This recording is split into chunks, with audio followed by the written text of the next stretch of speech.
Estamos de vuelta aquí en No Hay Derecho y quisiera yo compartir en este momento el punto de vista de Adolfo Ciudad. Adolfo Ciudad es uno de los abogados laboralistas más importantes que hay en el país, que no solo, digamos, trata temas muy concretos vinculados a casos que tienen estas características, sino reflexiona y escribe sobre lo que pasa en este ámbito, pero también, por supuesto, busca hacerlo dialogar con lo que está pasando en el país.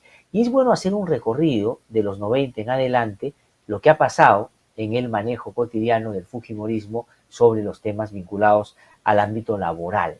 Desde los 90, cuando en medio de una dictadura se armó toda una legislación marcada por intereses muy concretos empresariales que hoy día están apoyando la candidatura de Keiko Fujimori y todo lo que eso significó en adelante para los problemas que ahora están todavía en la lista de irresueltos. Doctor Adolfo Ciudad, qué gusto saludarlo, muy buenos días, gracias por contestarnos esta mañana. Glatzer, muy buenos días, muchas gracias por la invitación para departir contigo y tus oyentes. No, al contrario, gracias por darnos minutos esta mañana. Si tendríamos que hacer, digamos, una línea de tiempo del papel que jugó el fujimorismo en todo el desbarajuste en materia de acceso a derechos laborales, ¿qué habría que decir? Mi interés para que quienes nos siguen lo puedan escuchar y entender es cómo vinculamos el accionar de los 90, que fue nefasto en esa materia, con el fujimorismo representado por la propia Fujimori, Keiko, digo, en su actuación, por ejemplo, en el Congreso de la República en los últimos años. Sí, yo creo que el asunto se puede resumir en el sentido de que así como en el ámbito político hubo dictadura, no hubo democracia, hubo imposición vertical, en el ámbito laboral también ocurrió eso, obviamente, porque en el ámbito laboral siempre está conectado al terreno económico, al terreno político. Entonces, así como Fujimori fue apoyado por los sectores empresariales, la CONFIEP defendió mucho el golpe de Estado, también luego exigió réditos, ¿no?, para ellos. Entonces fue así como después del golpe de Estado se creó un sistema específico, deliberadamente armado, para eliminar sindicatos. Y con ello eliminar el diálogo dentro de las empresas y las entidades del Estado.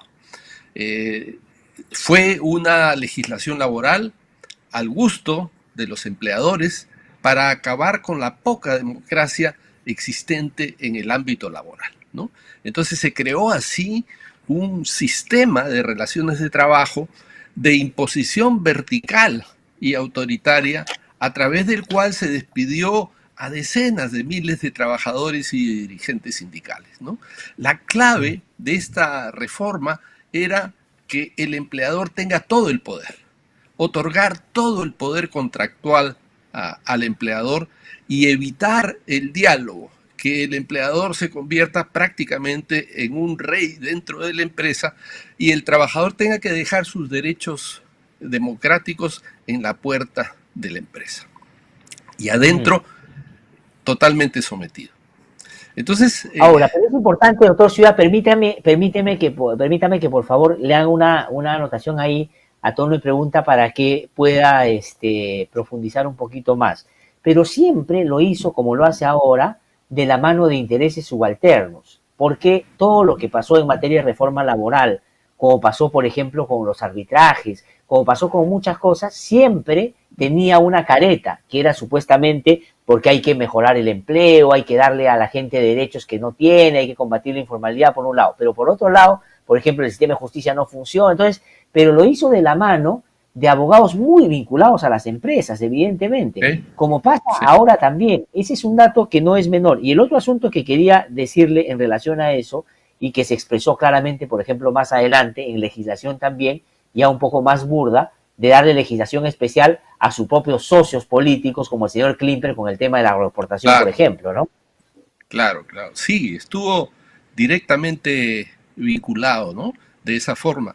Entonces, en realidad esta legislación se cocinó de la noche a la mañana en tras bambalinas, entre gallos y medianoche, entre un grupo de 4 o 5 abogados de grandes estudios que defendían los intereses empresariales y sin ninguna consulta con el país. Toda la legislación laboral se dictó a través de decretos legislativos. Nunca salió nada del Congreso. Fueron decretos legislativos que salían de los estudios de abogados, iban a Palacio de Gobierno, se firmaban y al día siguiente eran ley. Así de simple. Entonces, allí aprovecharon para introducir una pieza clave, que era el despido libre, el despido sin causa. Esto cambió toda una tradición, porque en el Perú existía estabilidad laboral, solo se podía despedir a un trabajador por una causa justa, pero a partir de 1992, con el decreto legislativo 728, se estableció la posibilidad de despedir a cualquier persona sin ninguna causa a cambio de una indemnización. Entonces, esto implicó un cambio fundamental. Además, se implementaron ceses colectivos. Ustedes recuerdan, en la década del 90, los grandes despidos que hubieron en la administración pública. Se estableció la contratación temporal, cosa que sigue hasta ahora. O sea, este modelo, dicho sea de paso, Glatzer, este modelo no ha cambiado. O sea, el modelo laboral es un modelo fujimorista, que solamente se va a profundizar si sale elegida la señora Fujimori. En el momento tenemos 75% de los trabajadores formales inscritos en planilla contratados a través de contratos a plazo fijo. Es decir, no saben si el próximo mes van a seguir trabajando. ¿Esto para qué? Pues para establecer una férrea disciplina, para establecer una explotación al máximo del trabajador y que éste no tenga ninguna capacidad de diálogo con el empleado. Se hace en la empresa lo que yo digo y si no, te vas de manera inmediata. Otra pieza clave fue la subcontratación sin límites. En el momento, la minería, de la que tanto se habla, de la que tanto se dice que puede sacar al país adelante, pero no se dice nada de los trabajadores mineros. El 75% de los trabajadores mineros está contratado a través de empresas contratistas. De manera que en una empresa importante, pues tú tienes 10 o 15 empresas contratistas que lo que hacen es impedir al trabajador poder afiliarse en una sola organización sindical y poder plantear una negociación, un diálogo con el empleador. Lo que no se quiere es diálogo, no se quiere negociación. Y todo este sistema está implementado para eso. Otro tema son los regímenes especiales, ¿no? Que se han creado por intereses directamente empresariales. La ley Klimper, por ejemplo, para el agro, es un ejemplo claro de esto, ¿no? Un régimen reducido en derechos, un régimen también de contratación precaria, contratos temporales solamente y con una intensa subcontratación. El resultado ha sido lo que vimos en noviembre, diciembre del año pasado, donde hubo una explosión social en la medida en que ya había demasiado abuso, ¿no? Demasiada imposición.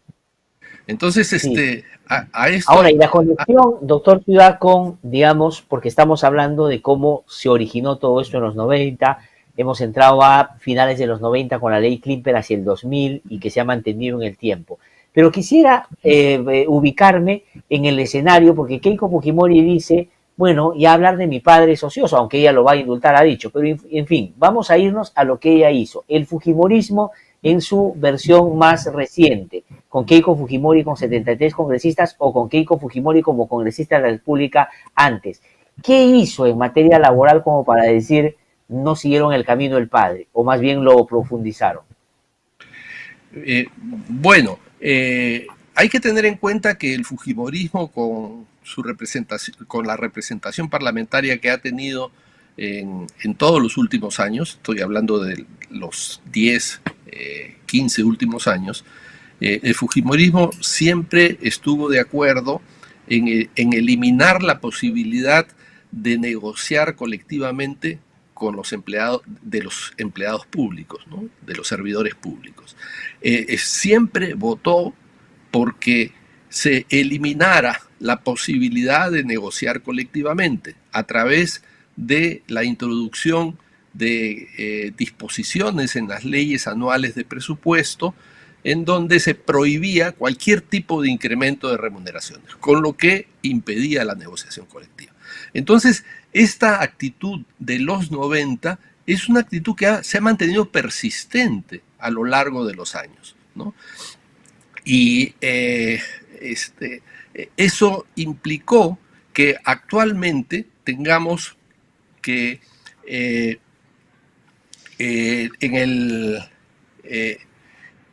en los últimos años hemos tenido, por ejemplo, el Congreso aprobó o presentó el Fujimorismo un proyecto de ley de esclavo juvenil que establecía la posibilidad de trabajo sin salario para los estudiantes de educación técnica.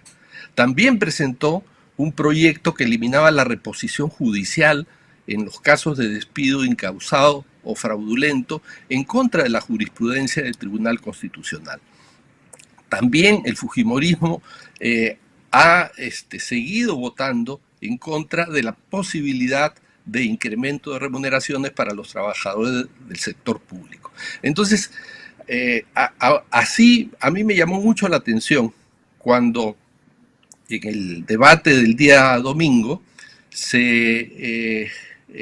la señora Fujimori dijo que el gobierno de ella se va a ocupar de tu trabajo. O sea, de este tipo de trabajo estamos hablando. Sí, estamos hablando de este trabajo precario. Estamos hablando de estos despidos del sector público en la década del 90 que fueron el precedente de los actuales CAS.